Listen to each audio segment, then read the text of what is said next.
मैंने हाल ही में एक फिल्म देखी Z5 पे जिसका नाम है यारा, और उसमें सीबीआई के जॉइंट डायरेक्टर, आजकल तो हर तरफ सीबीआई की धूम है, तो वहाँ सीबीआई के जॉइंट डायरेक्टर, चार दोस्तों की कहानी है, उसमें से एक दोस्त सीबीआई का जॉइंट डायरेक्टर है। तो वो सरदार जी हैं। मैंने उनको देख के सबसे पहले यही कहा कि भैया ये सरदार जी कौन है, ये पता लगाओ एक्टर का। तो पता जो लगा उनके बारे में, तो वो तो अपने आप में एक कहानी निकली। ये जो शख्स है मेरे साथ इस वक्त बैठे हुए हैं, ये इन्होंने शुरुआत की थी एक डिटेक्टिव से, जासूस थे ये। उसके बाद ये भारतीय सेना में गए, वहां पर अफसर बने, मेजर थे। उसके बाद भी जो सपना था कि मैं एक्टिंग करूंगा और पर्दे पे दिखूंगा, वो इन्हें आर्मी से बाहर खींच लाया फिल्म इंडस्ट्री की तरफ। तो ये फिल्म इंडस्ट्री में आ गए।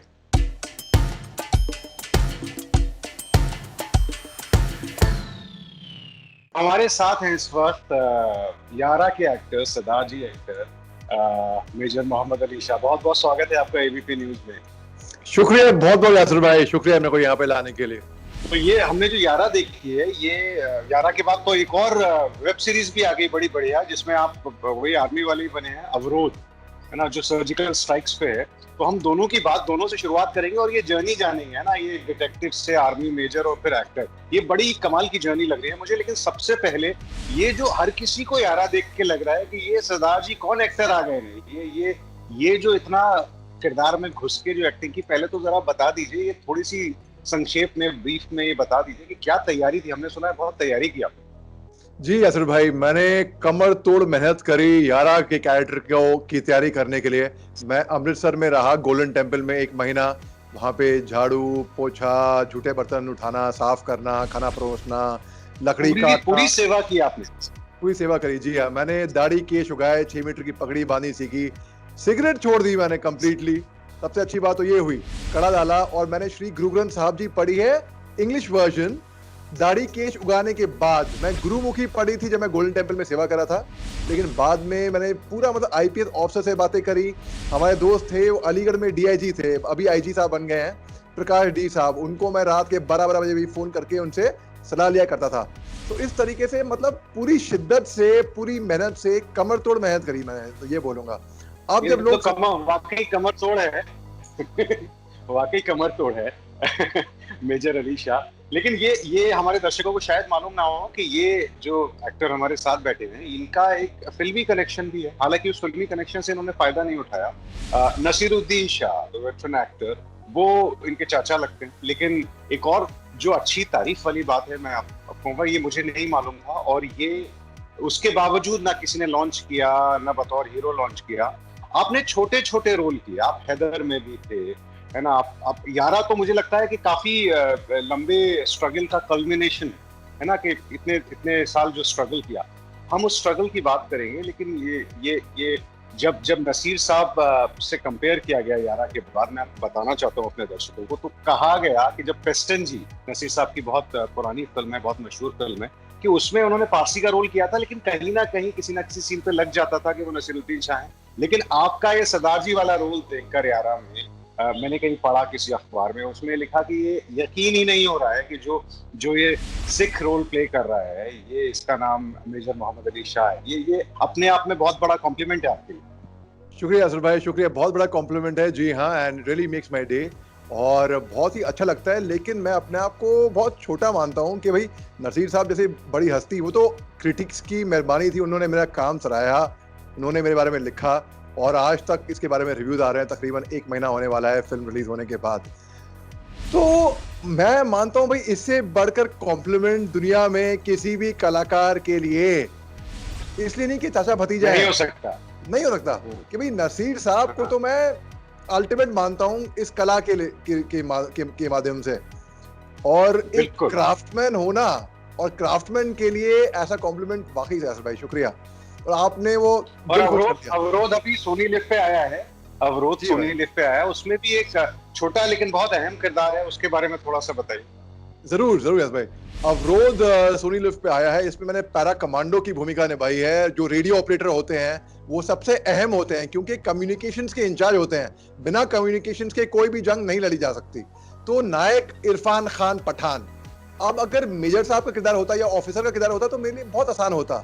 लेकिन एक OR, अदर रैंक्स, एक जवान, एक सिपाही की भूमिका निभाई है इसमें मैंने। और मजा आता है। मगर मैं उम्मीद नहीं करी थी कि अवरोध ने से मेरे को इतना रिकग्निशन मिलेगा। तो आप अगर देखें, कोई भी मेरे फेसबुक प्रोफाइल पे जाएगा और देखेगा मोहम्मद अली शाह के नाम से, तो मैंने यारा की प्रमोशन करी है, अवरोध की मैंने इतनी नहीं करी थी। और आयरॉनिकली जो मेरे को आज की तारीख में मैसेजेस आते हैं, सब अवरोध की वजह से आते हैं। लोग मेरे को पहचाने आई थिंक, मुझे लगता है सब लोग बहुत इमोशनली भी जुड़े हुए हैं। वो सर्जिकल स्ट्राइक का जो पूरा मामला था और किस तरह हमने, है ना, एक बदला लिया था, तो वो बहुत इंपॉर्टेंट इवेंट भी है हमारी हिस्ट्री में। तो ये तो बात हो गई, लेकिन अब थोड़ा सा पीछे जाते हैं। मेजर मोहम्मद अली शाह, आप जो आपने मुझे भी बताया था कि एक डिटेक्टिव से शुरुआत की थी, फिर आर्मी में चले गए, फिर आर्मी छोड़ भी आए और एक्टर बन के पूरा स्ट्रगल, बाकायदा स्ट्रगल कर रहे हैं। तो ये ब्रीफ में हमारे ऑडियंस को ये अपनी जर्नी के बारे में बताइए, कहाँ से शुरू हुआ था और कहाँ तक आ गया। जी, मैं दरअसल यासिर भाई मैं रंगमंच का कलाकार हूँ, और रंगमंच से मेरा सफर है आज से 35 साल पुराना। मैं बचपन से स्टेज करता आया हूँ, और फिल्मों में मेरा सफर है आज से 22 साल पुराना। मैं अपनी पहली फिल्म 1998 में Poona film and television institute of India के साथ की थी मैंने। फिर जामिया मिलिया इस्लामिया की मास कॉम फिल्में, पूना यूनिवर्सिटी की मास कॉम फिल्में, Symbiosis institute of mass communication की फिल्में, इस तरीके से छोटी छोटी फिल्में मैं करता आया था। और 2011 में मैंने एजेंट विनोद की थी, जहाँ पे मेरे पूरे सीन्स करीना कपूर के साथ में थे। फिर हैदर करी, फिर राग देश करी, उसके बाद Yaara, Tashkent files, vodka diaries, the broken window, कई सारी फिल्में मैंने छोटे छोटे किरदार में, TV serials, ad film, web series, मतलब एक्टिंग के माध्यम को लेके कोई भी काम को मैंने छोटा बड़ा नहीं समझा, हर काम किया मैंने। अब सफर ये है कि लोग मेरे को पहचान नहीं पा रहे थे पहले, अब पहचान पा रहे हैं एक ऐसे रोल से जहां पे मेरे को खुद पहचाना नहीं जा रहा है। जब मैं डबिंग करने गया, मजेदार बात ये है यासिर भाई, जब मैं डबिंग करने गया तो डबिंग डायरेक्टर ने सोचा कि जसजीत सिंह की डबिंग करने के लिए एक dubbing artist, voice over artist Ali आया हुआ है, क्योंकि मैं डबिंग आर्टिस्ट भी हूँ। तो मैं कहा सर वो रोल मैंने ही किया है। उनको यकीन नहीं आ रहा था कि वो मैं ही हूँ। So it's a very big compliment जी। So it's a very big compliment, definitely। और वो थोड़ा सा उसके बारे में बता दीजिए कि ये तो आपने जो जर्नी बताई, ये तो ऐसा लग रहा है हमेशा एक्टिंग ही कर रहे थे। इस बीच में आर्मी में भी चले गए थे, कुछ जासूसी भी की थी, वो क्या चक्कर है? यासिर भाई 2001 में और 2002 में मेरा दाखिला नहीं हुआ था एनएसडी में, राष्ट्रीय नाट्य विद्यालय, नेशनल स्कूल ऑफ ड्रामा में। तो मैंने कहा किसी ने समझाई ये बात कि देखो तुम्हारा खानदान पिछले 200 साल से फौज में खिदमत कर रहा है, अगर तुम पैरा कमांडो बनते हो फौज में, तो तुमको फौज में एक तो देश सेवा का मौका मिलेगा, देशभक्ति जो हम सब में है वो जिंदा रहेगी। इसके अलावा कलाकार के तौर पे आपको सीखने को क्या मिलेगा, सुनिए आप, commando training, martial arts, horse riding and polo, deep water diving, mountain climbing, rock climbing, hang gliding, adventure sports, water sports, parasailing, para jumping, para trooping. मतलब फौज आपको एक जेंटलमैन बना देगी जिंदगी भर के लिए। तो मुझे ये बात समझ में आई। और मैं वैसे भी कुछ अनेक देश ऐसे जैसे कि इजराइल, सिंगापुर, कोरिया, वहां पे तो आपको कुछ चंद एक साल फौज में गुजारने ही होते हैं। तो मैं सोचा अगर मैं 5 साल करूंगा फौज में, मेरे वालिद साहब इंडियन आर्मी के डेप्यूटी चीफ थे, वो जनरल साहब थे, तो मैंने कहा वो भी खुश, घर वाले भी खुश, और जो मेरी ट्रेनिंग होएगी उस ट्रेनिंग को लेके फिर मैं फौज में जाऊंगा। तो अच्छा हुआ मेरे लिए। तो बहुत दिलचस्प रास्ता है कि फिल्म इंडस्ट्री में ये जो एक्टर है ये फौज से होते हुए आए। और मुझे तो हमेशा लगता है कि जो इस देश के हर नागरिक को ना, जैसे जैसे कई देशों में होता भी है, कुछ साल अपनी जिंदगी के फौज में गुजारने चाहिए, है ना, चाहे जवान बन के, चाहे अफसर बन के। वो बहुत जरूरी होता है हम सबकी जिंदगी में डिसिप्लिन के लिए। तो आपने तो पूरा एग्जाम्पल, वो मिसाल है आप। लेकिन आप, नसीर साहब आपके चाचा थे, आपके पिता तो खैर फौज में जेल में थे, लेकिन नसीरुद्दीन शाह आपके चाचा हैं। तो कभी ये नहीं लगा कि वो मदद कर दें, किसी को फोन कर दें? क्योंकि आपकी जर्नी बतौर, आप अभी तक आउटसाइडर ही हैं, क्योंकि मुझे नहीं लगता कि कोई, है ना, वो आपका किरदार देख के यारा में या अवरोध में वो तभी बुलाएगा कि ये अच्छा एक्टर है, इसलिए नहीं कि आपका कोई फैमिली कनेक्शन है। ये जो आउटसाइडर बने रहने का डिसीजन लिया आपने अपनी जिंदगी में, ये क्या था? क्योंकि आपने बहुत छोटे छोटे रोल किए हैं, ये प्रॉपर जो एक एक्टर का स्ट्रगल है। और नवाजुद्दीन सिद्दीकी से अगर कंपेयर करें तो बिल्कुल सेम जर्नी लग रही है। उन्होंने भी बहुत छोटे छोटे रोल से शुरुआत की और फिर लीड रोल्स में आए। आप भी तकरीबन उसी रास्ते पर। यासिर भाई 1998 में अब सईद मिर्जा के साथ मैं एक फिल्म की थी एफटीआई में। उसके बाद छोटी छोटी डिप्लोमा फिल्म होती है, मास कम्युनिकेशन वाले बनाते हैं, टैलेंट को लेके आते हैं बाहर से। तो जहाँ पे मेरे लिए रोल नहीं होता था, वहाँ पे मैं कैमरा उठाना, ट्राइपॉड उठाना, रिफ्लेक्टर्स उठाना, सबको चाय पिलाना, basically a glorified spot boy on the sets. तो उस तरीके से मैंने अपना काम वहां से सीखा। और मेरा ऐसा मानना है कि जिंदगी में जितने भी लोग बड़े बने हैं, सब ने कहीं ना कहीं शुरुआत की है छोटे से ही। और मेरा ये भी मानना है कि पहचान से मिला हुआ काम ज्यादा दिन नहीं रहता है, लेकिन अपने काम से मिली हुई पहचान जिंदगी भर रहती है। और मैं जानता हूं कि नसीर साहब, शुक्रिया बहुत बहुत। और मैंने, क्योंकि नसीर साहब को मैं रिहर्सल्स पे देखा है, थिएटर करते हुए देखा है, उनके प्लेस पे देखा हुआ है, उनको उनके सेट पे शूटिंग करते हुए देखा है, जिस तरीके से, जो सीरियसनेस, जो डिसिप्लिन वो अपनाते हैं, मैंने कहा ये हर एक एक्टर को सीखना चाहिए। वक्त से 15-20 मिनट पहले, आधे घंटे पहले पहुंच के मेकअप कॉस्ट्यूम डाल के इंतजार करना वहां पे, हर कोई कलाकार ये सब नहीं करता है।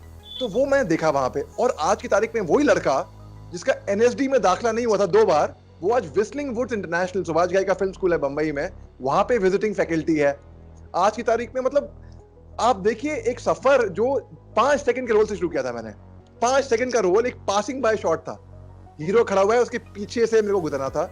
हालांकि वो 3 सेकंड में भी हो सकता था, लेकिन मैं थोड़ी फुटेज खाई उस जमाने में, 2 सेकंड में थोड़ा लंबा खींच के गया अपने आप को। वही चीज मैं आज की तारीख में नहीं करूंगा। क्यों? एक वो ईमानदारी आ गई है काम की तरफ। जो काम दिया जाए वो काम ईमानदारी से करो, कभी फुटेज मत खाओ। आप देखेंगे अगर बहुत से एक्टर्स होते हैं, वो चाहते हैं कि मैं अच्छा खूबसूरत दिखूं स्क्रीन पे, क्लीन शेव, अच्छे कपड़े पहनूं। भाई मैंने तो कोई परवाही नहीं करी है मैं दिख कैसा रहा हूं स्क्रीन पे, मैं काम कैसा कर रहा हूं। आप हैदर देख लिए, विशाल भारद्वाज ने जो कैरेक्टर चाहा, मैंने वही कैरेक्टर अपना के दिया। और वही नहीं, बहुत कम लोग जानते हैं कि हैदर में मैं विशाल भारद्वाज के लिए असल फौजी लेके आया था जो फौज में रह चुके थे। मैं 30 जवानों की प्लाटून खड़ी करी, उन लोगों को पहलगाम लेकर आया। मेरे मुंह से पुलवामा निकलता है, ठीक है, पहलगाम के लिए। तो पहलगाम लेकर आया और अपनी वर्दी, अब आप एक फौजी को बोलेंगे हथियार पकड़ो और एक एक्टर को बोलेंगे ट्रेनिंग देने के बाद भी फर्क होएगा, क्योंकि हमारी ट्रेनिंग वैसी रही है। और हैदर को 5 नेशनल अवार्ड्स मिले, और क्योंकि it was so genuine, authentic जी। तो इस तरीके से मैंने कभी ये कोशिश नहीं करी कि लोग मेरे को पहचाने या झांकू मैं। हर कोई कलाकार चाहता है कि उसको एक पहचान मिले, लेकिन मैंने कहा कि नहीं, मेरे को ईमानदारी से, पूरी सच्चाई से वो सीन, वो किरदार निभाना है, और अब वो पहचान अपने आप आएगी। लोग ऐसा कहते थे, और वही हो रहा है आज की तारीख में।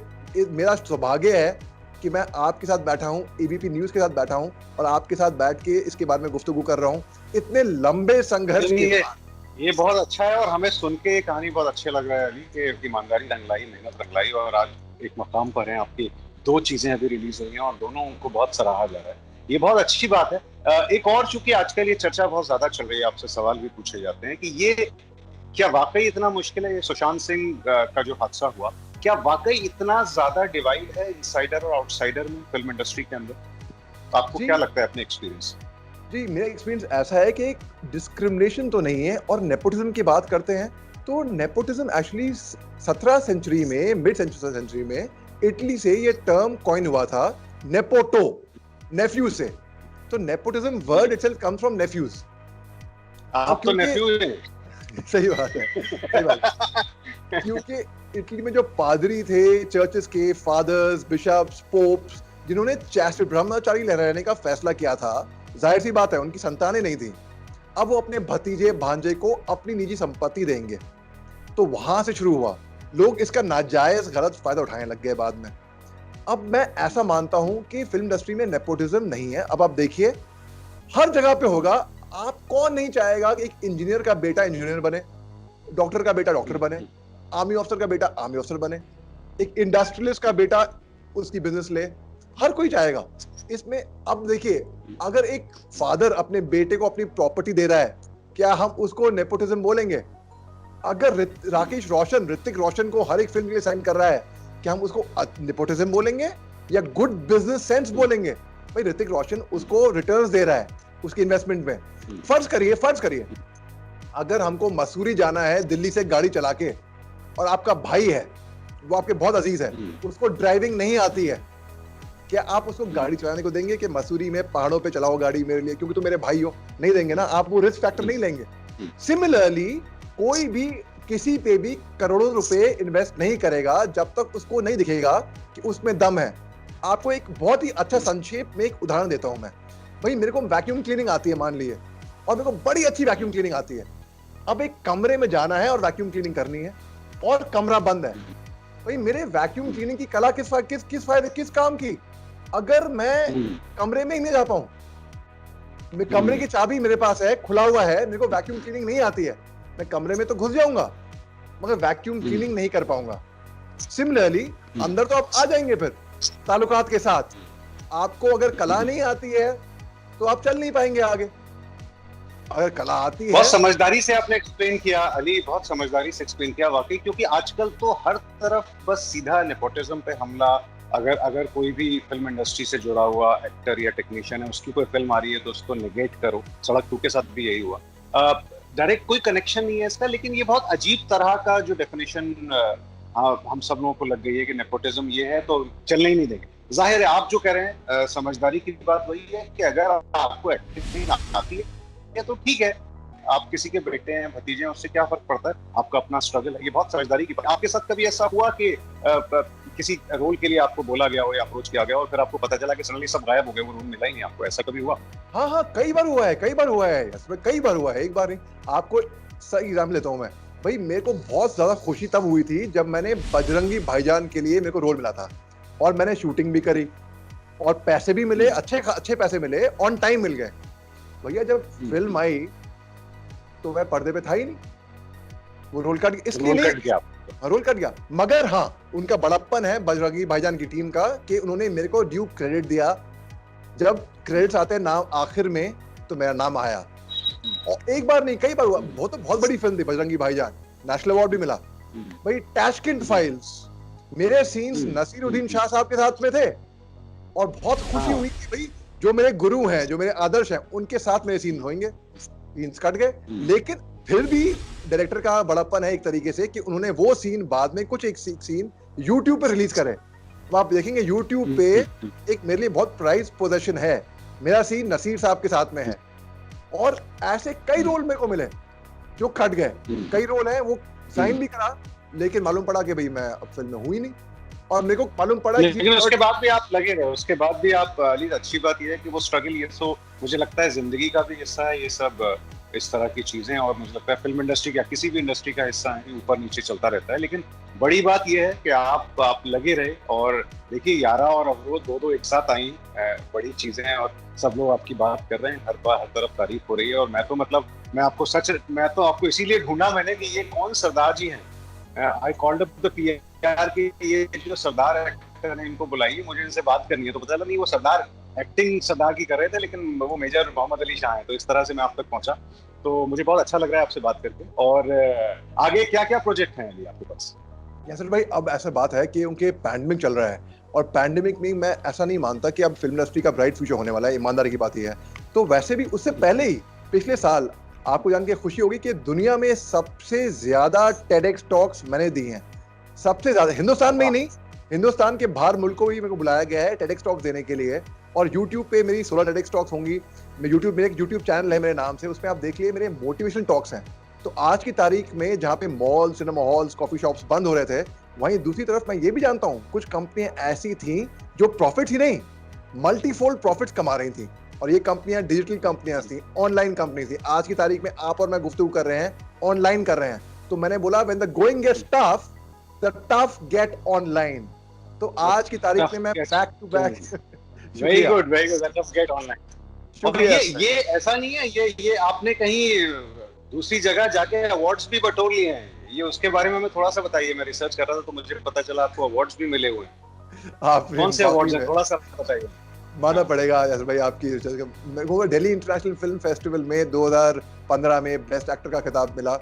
2014 में मेरी सिस्टर, मेरी कजन सिस्टर नजीर साहब की बड़ी की जो बेटी है हिबा शाह, उनको मिला था बेस्ट एक्ट्रेस का अवार्ड। और वो किसी कारण स्टेज पे जा नहीं पाई रिसीव करने के लिए, वो दिल्ली में थी नहीं उस वक्त। तो उनके बिहाफ पे मैं गया, और मेरे को दिल में ऐसी फीलिंग आई कि आज की तारीख में मैं अपनी बहन के अवार्ड ले रहा हूँ।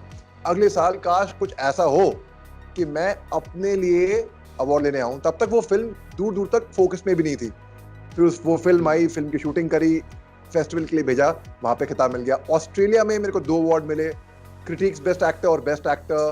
प्रयाग इंटरनेशनल फिल्म फेस्टिवल में बेस्ट एक्टर मिला, अलीगढ़ इंटरनेशनल फिल्म फेस्टिवल मिला, केरला स्टेट कैपिटल में एक मिनिस्टर साहब से मिला, और मगर मैं असल में ये मानता हूँ कि मैं हकदार नहीं था उसका। वाकई में ये रोल जो था ना, ये रोल इतना अच्छा था कि कोई भी एक्टर करता, क्योंकि अगर अच्छी कला दिखानी है तो रोल और राइटर पे बहुत डिपेंड करता है। रोल बड़ा अच्छा लिखा गया था, और मैं इस पूरा श्रेय डायरेक्टर साहब को और उस रोल को देता हूँ, तो मेरे को अवार्ड्स वहां से मिले। अली, लाइक अ ट्रू फौजी, आप बहुत ह्यूमिलिटी के साथ सारी बात कर रहे हैं। जाहिर है आपकी अपनी मेहनत भी है, और हम यही चाहेंगे। हमें बहुत अच्छा लग रहा है, हमें लग रहा है कि चलता रहे, लेकिन हमारे पास वक्त कम है। और ये जो छोटी सी जर्नी हमने आपकी जान ली है, बहुत बहुत हम TEDx टॉक्स भी देखेंगे, ये बहुत इंस्पायरिंग है, और ये इंस्पिरेशन चलता रहे, आपके रोल्स चलते रहे, और हम ऐसी ही बातें करते रहे आगे भी। हमारे साथ बात करने का बहुत बहुत शुक्रिया। Thank you so much and all the best. शुक्रिया यासर भाई, शुक्रिया बहुत बहुत आपका भी। ABP न्यूज आपको रखे आगे।